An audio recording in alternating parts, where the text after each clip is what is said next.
করতে পারি তাহলে কোনো মানুষের আমি ক্ষতি করব না। করে যাই একদিন সাফল্যের চূড়ায় আমি ঠিক পৌঁছাবো। আজকে চুরি করে তোলার মতো ফুল ফুটেছে, আমার খুব প্রিয়। চিংড়ি মাছগুলো লাউয়ে না।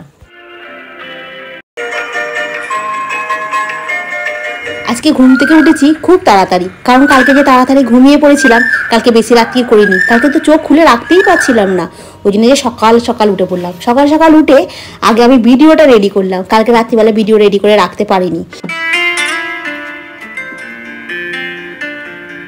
গুড মর্নিং বন্ধুরা, কেমন আছো তোমরা সবাই? আশা করছি তোমরা সকলেই খুব ভালো আছো, আমিও বেশ ভালো আছি।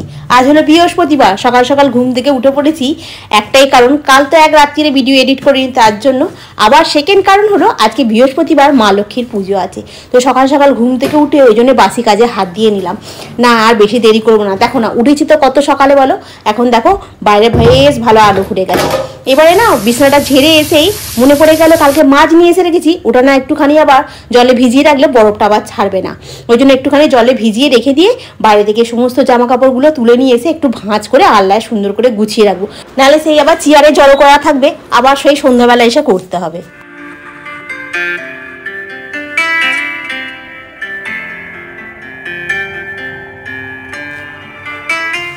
জীবনে যা কিছু ছেড়ে দাও না কেন, হাসি আর আশা কখনো ছাড়বে না। এই দুটো জিনিসই তোমাকে বাঁচিয়ে রাখতে সাহায্য করে। প্রত্যেকটা মানুষের জীবনে না প্রচুর স্ট্রাগল থাকে। যে মানুষ স্ট্রাগল করে একবার উপরে ওঠে, সেই মানুষকে নামানো খুব কঠিন, জানো তো।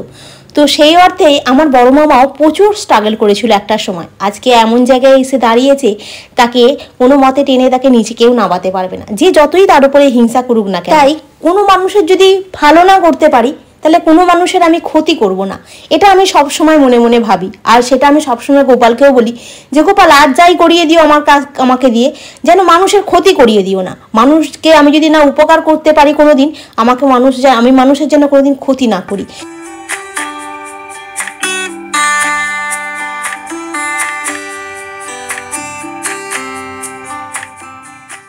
পরিশ্রমই হলো সাফল্যের চাবিকাঠি। পরিশ্রম দ্বারাই ভাগ্যের চাবিকাঠি পরিবর্তন করা যায়।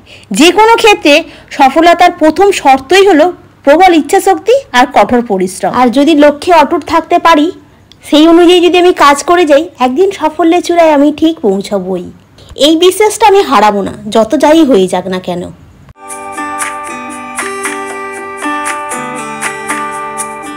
বাসি কাজ তোমাদের সঙ্গে কথা বলতে বলতে ভালোই আমার সারা হয়ে গেল। এখন এবার ব্রাশটা করব, করে তারপরে স্নানের দিকে যাব। স্নান টান করে একেবারে চলে এসেছি ব্যালকনির কাছে। আজকে আমার গাছে বেশ ভালো ফুল ফুটেছে, দেখো অনেকগুলো আজকে আমার গাছে বেলফুল ফুটেছে। বেলফুলগুলো একদম থোকা থোকা হয়ে ফুটেছে, কি সুন্দর লাগছে। টাইম ফুলের গাছটা তো প্রচুর ফুল ফোটে, আর আজকে দুটো জবা ফুলও ফুটেছে। বাকি বেলফুল গাছেতে অনেকগুলো কুড়ি এসেছে, দেখে সকাল সকাল মনটা খুব ভালো হয়ে গেছে। আজকে আরও একটা গাছে ফুল ফুটেছে, সেটা হচ্ছে দোপাটি ফুলের গাছ। দোপাটি ফুলের একটা গাছ মরে গেছে গো, একটা গাছ ভালো আছে।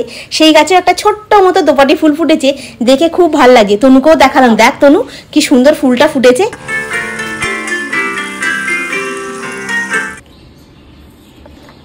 সব খিদে পাচ্ছে, দাঁড়া পুজোটা করে নিয়ে তারপরে খেতে দিচ্ছি। এই দেখো কত ফুল ফুটেছে আজকে, আজকে চুরি করে তোলার মতো ফুল ফুটেছে।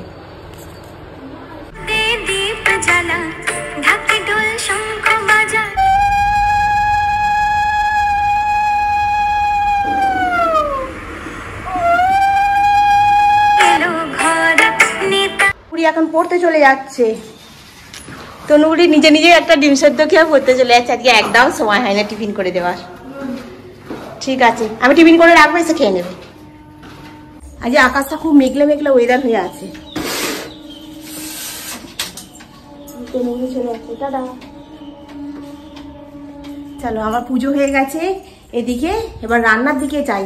রান্নায় আমি এটা জোগাড় করে রেখে দিয়েছি, ডিম সেদ্ধ করে খেয়ে এখানে রেখে দিয়েছে।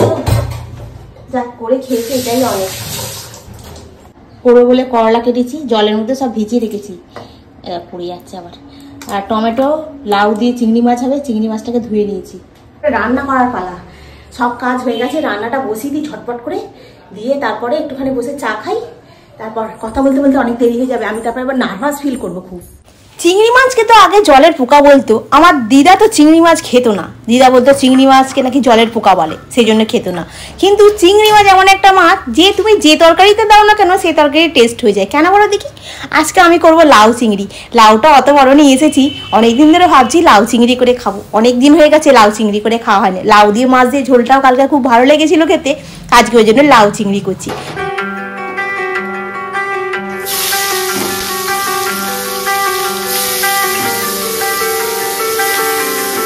চিংড়ি মাছগুলো খুব বড় নয়, আবার একেবারে ছোটও নয়। ওর লেজাটার কাজটা, দাঁড়গুলো আর ওই ডানাগুলোর কাজটা কেটে দিয়েছিলাম কাঁচি দিয়ে। ডানা বলতে ওই পায়ের কাজটা গো। আর এখন কড়াতে তেল দিয়েছি, দিয়ে একটু তেজপাতা দিয়েছি, একটু কালো জিরা ফোড়ন দিলাম, একটুখানি গরম মশলা দিয়েছি, গোটা গরম মশলা ফোড়নে দিয়ে একটু আলু আর একটুখানি টমেটোটাকে ভেজে নিচ্ছি। নিয়ে আর মশলার মধ্যে একটু আদা দিচ্ছি, চিনি দিচ্ছি, হলুদ দিচ্ছি, নুন দিচ্ছি, লঙ্কার গুঁড়ো দিচ্ছি, জিরের গুঁড়ো দিচ্ছি, দিয়ে এবারে ভালো করে এটা কষিয়ে নেবো। লাউ চিংড়িতে একটু মিষ্টি দিতেই লাগে, তাহলেই তো খেতে ভালো হবে। দিয়ে একটু জল ঢেলে দিলাম, ভালো করে এটা কষা হয়ে গেলে লাউটাকে ছোট্ট ছোট্ট করে কেটে রেখেছি লম্বা লম্বা, এই লাউটাকে দিয়ে দেবো। লাউটা তো খুব কচি, বেশিক্ষণ সময় লাগবে না, খুব তাড়াতাড়ি সেদ্ধ হয়ে যাবে। আর লাউ চিংড়ি খেতে খুব ভালো লাগে জানো তো, বেশ কি সুন্দর চিংড়ি মাছগুলো ছাড়িয়ে ছাড়িয়ে, আর লাউয়ের টেস্টটাও কি পাল্টে যায় খেতে। আমি দেখেছি চিংড়ি মাছ বাঁধাকপিতে বলো, ফুলকপিতে বলো, পটলেতে বলো, যাতেই দেবে তাতেই দেখি টেস্ট হয়ে যায়। চিংড়ি মাছের আলাদা কিছু স্পেশাল আছে মনে হচ্ছে জানো, যেমন হচ্ছে ইলিশ মাছ। ইলিশ মাছটাও আমার খুব প্রিয়। চিংড়ি মাছগুলো লাউয়ের সঙ্গেই দিয়ে দিলাম, একসাথে সেদ্ধ হবে। চিংড়ি মাছের যে রসটা সেটা পুরোটাই লাউয়ের ভেতরে ঢুকে যাবে, আর লাউয়ের টেস্টটা আরও বেশি হয়ে যাবে।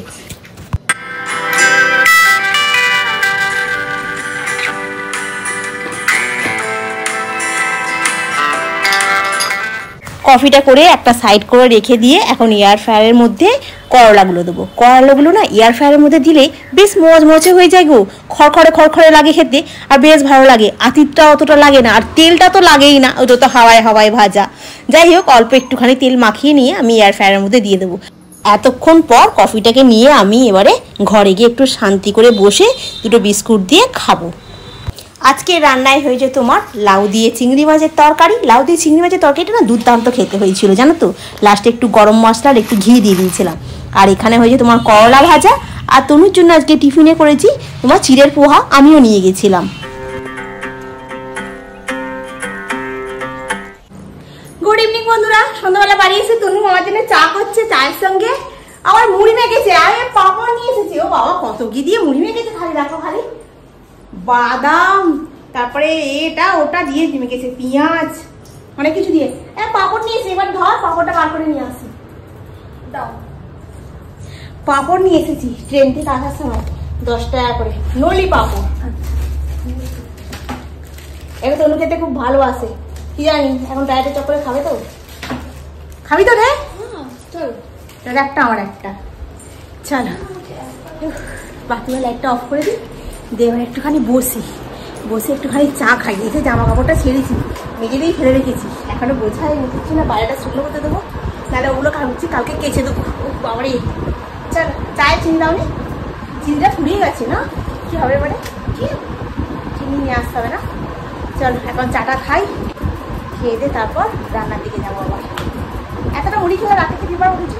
এখন রান্নাঘরে এলাম, এসে এখন এই ছিলকা তৈরি করছি সুজির দিয়ে, আর কালকে একটুখানি তোমার চালের গুঁড়ি ছিল, ওটা ওর সঙ্গে মিশিয়ে দিয়ে একটা ডিম ফাটিয়ে দিয়েছি, দিয়ে আর করছি রাতে আজকে এটা ডিনার হয়ে যাবে। তখন তো মুড়ি খেয়েছি না, এখন আর রুটি খেতে ইচ্ছা করছে না, তো এইটা একটা হালকা হুলকি খাবার, এটা এখন ঝট করে খেয়ে নিলে পেটটাও ভরে যাবে আর অতটা খিদেও পাবে না।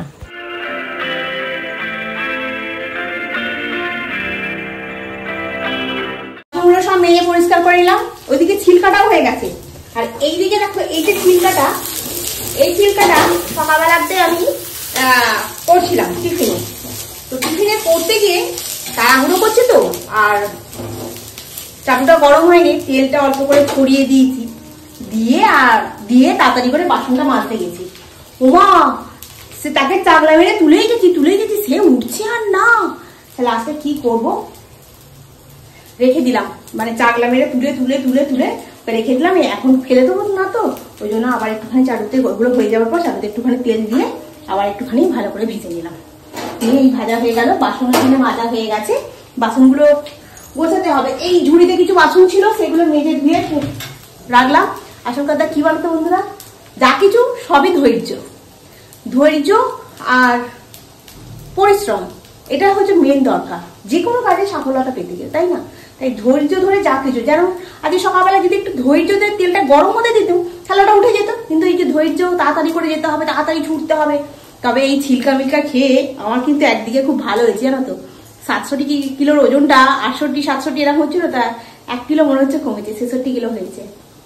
একটু হালকা হালকা লাগছে, মানে ছুটে ট্রেন ধরার সময় একটু হাঁপিয়ে যেতাম, সেটা মনে হচ্ছে না একটু কম পড়ছে।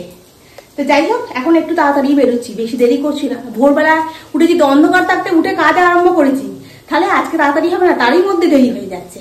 তবে যাই হোক, আজকে খড়কুল্লো ভাড়া পেয়ে গেছি, তাড়াতাড়ি পৌঁছেও গেছি। আমি বাসনগুলো এখানে গোছাই, আর এই যে মোবাইলটাতে চালিয়ে রেখেছিলাম একটুখানি খবর, একটুখানি ব্লগ, সবটা মিলিয়ে মিশে দেখি আর এই কাজ করতে থাকি। তো আজকের ব্লগটা আমি এখানেই শেষ করছি। নেক্সট ব্লগে আবার তোমাদের সঙ্গে দেখা হবে। তোমরা খুব ভালো থেকো, সুস্থ থেকো, খুব সাবধানে থেকো। Good night. ভিডিওটা যদি কোথাও ভালো লাগে একটু লাইক করে দিও, একটু কমেন্ট করো, একটু সাবস্ক্রাইব করো, আর যদি একটু বেশি ভালো লাগে তাহলে একটু শেয়ার করে দিও। আজকের মতো রাখি, আবার নেক্সট ব্লগে তোমাদের সঙ্গে দেখা হবে।